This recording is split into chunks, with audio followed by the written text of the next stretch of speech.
Dito kami sa ano, Panglao.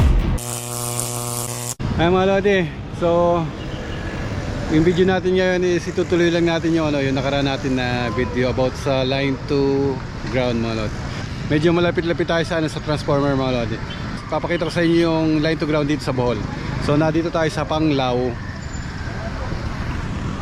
Ayan mga lodi, so yan ang view ngayon sa Panglao. So doon yung pinakang beach, ang Alona Beach yan. Doon. Ayan, ganda ng ano ngayon, ganda ng sunset ngayon. Ayan mga lodi, so dito sa kinatatayuan ko, mayroong transformer dyan yan. So makita nyo ito nasa taas na to. Ito yung high voltage na 37.5 kV mga lods. Ayan. Then may transformer dyan, isang malaki din, isang maliit. Then doon sa side na yon, may parehas na 3-phase. Isang 3-phase dito side na to. Then doon sa kabilang side, ay mga lods, sa kabilang side na may 3-phase din yan. So ayan mga lodi, so makikita nyo yung ano, makikita nyo yung ito yung pinakang line side, yung primary, ito yung 37.5 kV. Then sa baba, makikita nyo sa baba, hindi ko alam kung nakikita nyo yung white dito sa baba nito, kasi yun yung pinakang ground. Yun, papunta ron, naka ground yan. Makikita nyo sa transformer na maliit, yung isang ano, yung isang line, itong ano na to, ito na dito sa malapit sa side natin, merong disconnecting fuse dyan. Yun, may disconnecting fuse, then bumaba doon sa transformer. Ay mga lodi, makita tayo dito sa ano, sa third floor. Ay mga lods, yan yung pinakang 3-phase nung transformer. Doon tayo sa ano, sa may single phase mga lods yan.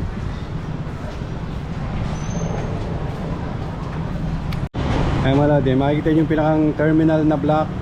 Yan yung dalawang conductor na nagsusupply dun sa dito sa ano, hindi ko alam kung saan yung sinusupply nito mga lods. Pero yung kasing 3-phase na yun, ano, sinusupply niya is dito sa building na to. So ito yung ibang sinusupply nito. So makikita nyo, dalawa lang yung bumaba na block. Then nagbanded lang siya ng ground sa terminal ng primary, then sa terminal ng secondary nakaban sa grounding. Then makikita nyo dun sa secondary, nakaban yun sa chassis nung ano, sa chassis ng transformer. So yun yung nakalagay dun sa ano, sa grounding dyan sa gilid. Then yung ground na yun bumaba dun sa baba. Then nagbigay ng grounding para dito sa ano. Ang mga lads, makikita nyo yung ano, yung wire. Kung may pumasok na white and black, then yung maliit na white. Hindi ko lang kung kita mga lodi. So ang pinakang conductor niyan is yung white and black. Mamaya try ko i-ano, doon tayo sa baba, pakita natin yung ano yan, yung pumasok sa ano, sa service entrance. So nakasolo yung transformer na yan dun sa ano na yan, sa service entrance na yan. Yun yung bumaba. So nagban lang ang neutral, yung pinakang white dito sa ano, sa may transformer mga lods.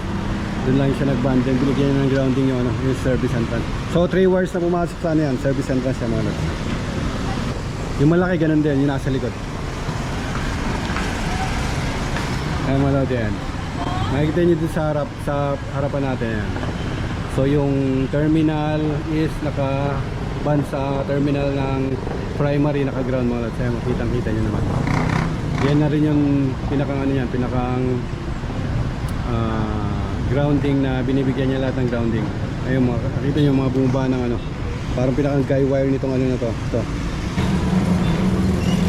Yan na rin yung pinakang neutral niyang ano na yan, yung pinakang guy wire na yan, yan na rin yung pinakang neutral yan. Kasi 2 wire lang bumaba dito mga lods. Makita nyo yung bumaba na yan, 2 wires lang yan. So isang 0 then isang 220 volts. So wala siyang grounding, hindi nagbaba ng grounding, hindi nagban ng grounding mga lods. So need naman and kailangan na magbaba ng grounding sa kada service entrance mga lods. Yun yung protocol din na ano.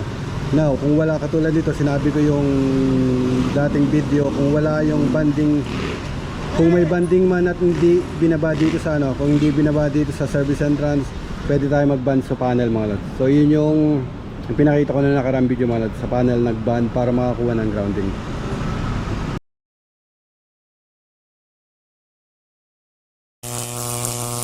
Yan yung pinakang 3-phase nung transformer. So kung i-analyze natin yung terminal ng primary, may mga cutout fuse siya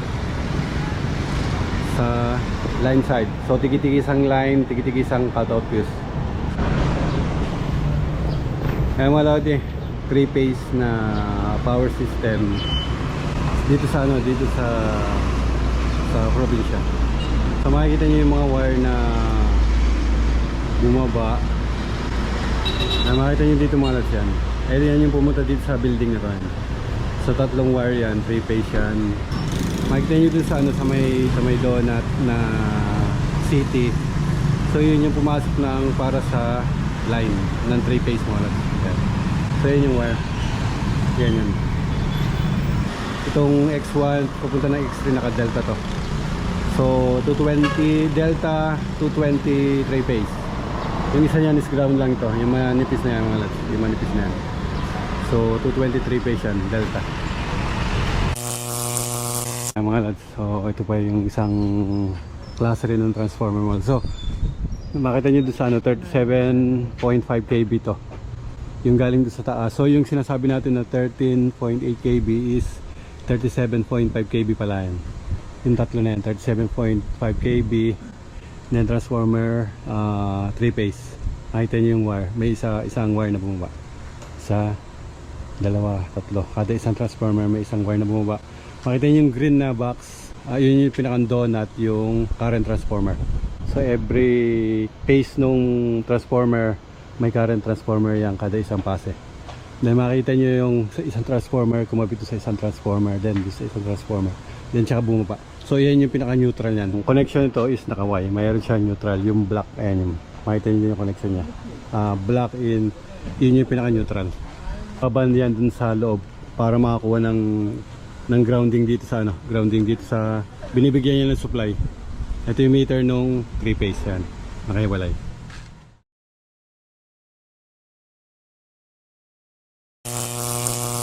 On behalf of Captain Manolas and the rest of the crew, we thank you for flying with Philippine Airlines sa heart of the Philippines.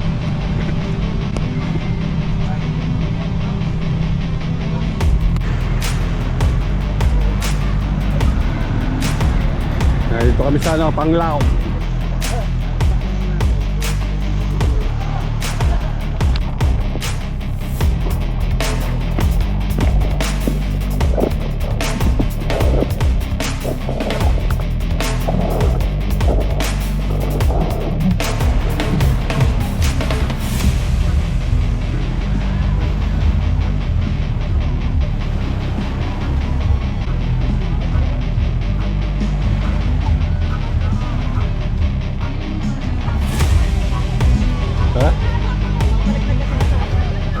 Ano yan?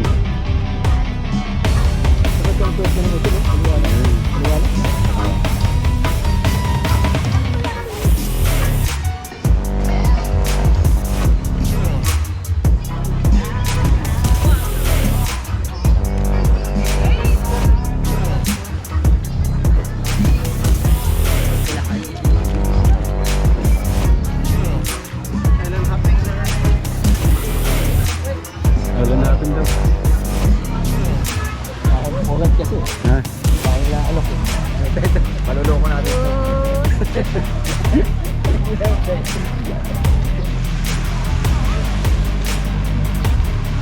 Kumain na no.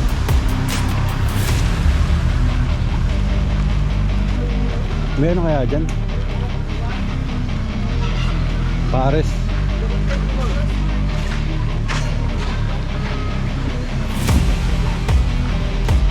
Pares ba? Pares.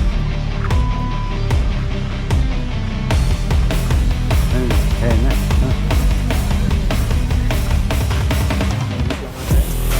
Yun.